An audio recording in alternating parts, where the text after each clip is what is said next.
வீட்டிலேயே ஈஸியாக எல்லாருமே சாம்பார் தூள் அரைக்கலாம். அரைக்க முடியாதுன்னு நினைக்கிறவங்க இந்த வீடியோ பார்த்து கண்டிப்பாக நீங்களும் உங்கள் வீட்டில் செஞ்சு பாருங்கள். எல்லா பொருளையும் வறுக்கறதுக்காக ஒரு அடிக்கனமான கடாயை எடுத்துக்கோங்க, இல்லைன்னா இது மாதிரி இரும்பு கடாயை எடுத்துக்கோங்க.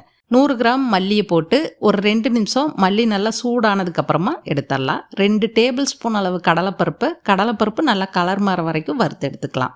1.5 டேபிள் ஸ்பூன் அளவு மிளகு நல்லா பொரிய ஆரம்பித்தோன்னே வறுத்து எடுத்துக்கலாம்.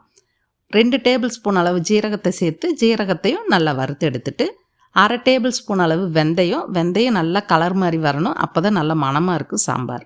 வெந்தயம் கலர் மாறினதுக்கப்புறமா எடுத்துட்டு 1/4 டேபிள் ஸ்பூன் அளவு கடுகு போட்டு கடுகு பொரிஞ்ச உடனே அதையும் எடுத்துடலாம்.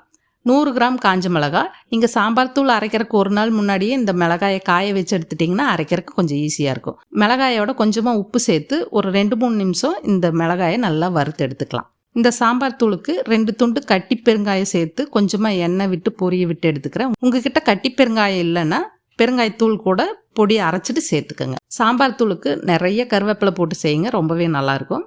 ஒரு கைப்பிடி அளவு காஞ்ச கருவேப்பிலையை வறுத்து எடுத்துக்கலாம். நல்லா ஆறுனதுக்கப்புறமா 1 டேபிள் ஸ்பூன் அளவு மஞ்சத்தூள் சேர்த்துக்கலாம்.